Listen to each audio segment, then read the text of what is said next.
সাগরের পানিগুলোরে তারায় মেঘ বানায়, আকাশে নেয়, বৃষ্টি নাজিল করে।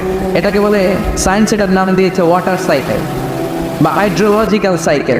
এটাই আল্লাহ কোরআনে এইভাবে বলেছে, আলাম তারান্নাল্লাহ ইউসজি সাহাবা, তোমরা কি দেখো না সূর্যের তাপে বাষ্প হয়ে গ্যাস হয়ে পানিগুলো উপরে ওঠে।